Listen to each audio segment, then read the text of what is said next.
Bonjour et bienvenue sur WebDream TV. Depuis maintenant plus d'une semaine, les agents SNCF ont entamé une grève reconductible contre une certaine réforme ferroviaire. Alors que pensez-vous de cette réforme? Que savez-vous réellement? Et surtout, quel impact aura-t-elle sur votre quotidien? Êtes-vous pour ou contre la réforme ferroviaire? Je suis contre la réforme ferroviaire. Bonjour, je trouve que cette réforme ferroviaire elle ennuie un peu tout le monde. Eh bien en fait on est assez mal informé. Si j'ai bien compris, ça va aboutir à une fusion entre le Rail de France et le TGV. Donc D'accord. le TGV, la SNCF. Donc je pense que bon, d'abord c'est une bonne chose, ça va y avoir des doublons en moins, il y aura une réduction de personnel mais également des dépenses. Donc je pense que c'est une bonne chose. Mais après la contraposée, c'est que l'Union Européenne va nous demander certainement de privatiser. Il y a un appel à la concurrence. Et donc, si je me projette dans 10 ans, on peut imaginer plusieurs compagnies européennes privées qui vont s'emparer d'un bien commun qui est la SNCF. Vu qu'il y a des lignes qui sont déficitaires, qui sont en tant que déficitaires, qui ne seront plus desservies, parce qu'il faudra répondre aux impératifs des différents actionnaires. Voilà, c'est la logique du privé au public. Donc pour moi, effectivement, je suis contre. Voilà, cette réforme. D'accord. Que connaissez-vous justement à cette réforme ferroviaire pour être contre? Pas grand chose, je crois qu'ils veulent diffusionner deux choses, mais alors quoi, je ne sais pas. Pas grand chose. D'accord, et vous madame? Pas grand chose non plus. Alors on va commencer par un petit peu d'histoire histoire d'y voir plus clair. La SNCF est née de la fusion des compagnies ferroviaires privées de France le 31 août 1937. En 1997, l'État divise la SNCF en deux, RFF et CRE. RFF a pour mission de gérer l'infrastructure, les voies et le cadencement par exemple, alors que SNCF reste l'exploitant du réseau en y faisant rouler ses trains. Et là, le quatrième paquet ferroviaire arrive, avec plusieurs projets, notamment la réunification de RFF et de SNCF, ce qui est une bonne chose, car moins d'intermédiaires et une meilleure compréhension. Sauf que ce n'est pas suffisant pour la gouvernance de Bruxelles.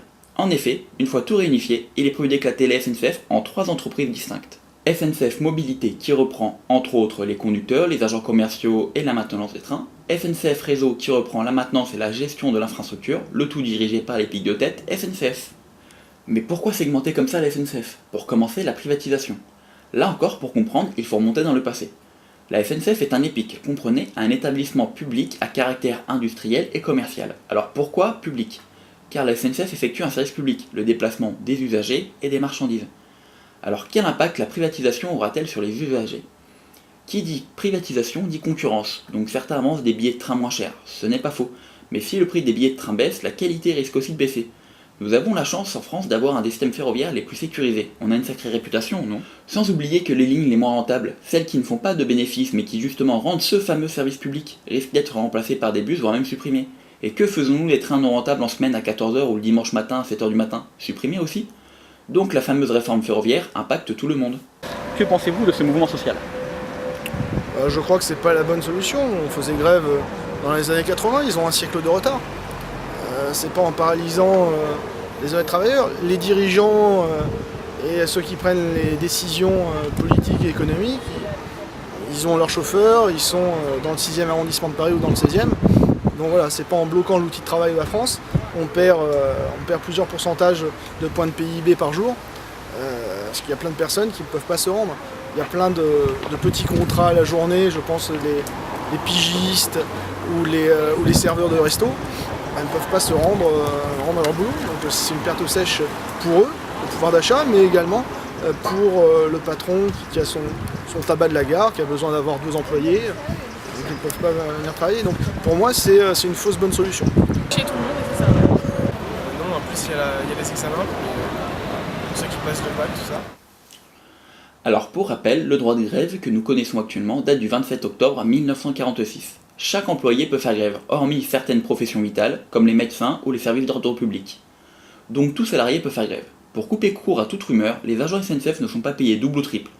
Ils ne sont tout simplement pas payés. Mais en parlant de préjugés, que pensez-vous de la fameuse prime de charbon? Je ne sais pas si elle existe encore, moi j'ai entendu dire qu'elle existait. Ça me fait rire. Mais vous savez, vous avez plein de petites primes comme ça. Par exemple, les commerciaux dans l'industrie pharmaceutique ont une prime de chaussures.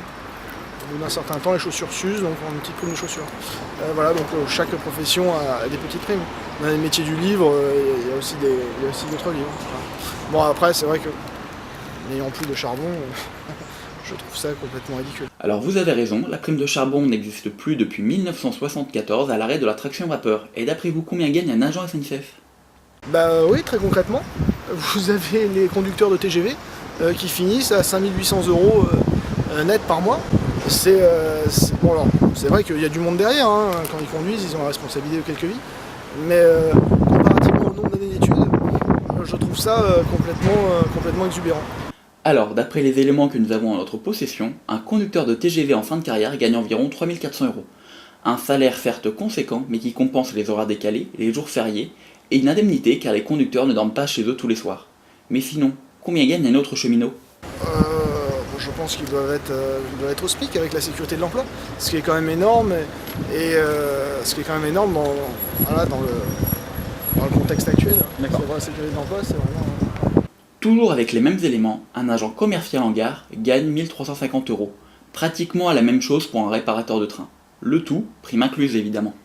Voilà, le premier épisode de Red Boom TV est fini. Vous pouvez rejoindre notre page Facebook, vous abonner à la chaîne, et si vous voulez plus d'informations sur la privatisation du rail et les ravages qu'elle a fait en Europe, vous pouvez regarder la bande-annonce du film The Navigator. Le mot de la fin s'il vous plaît? C'est pas du tout ce que les médias disent.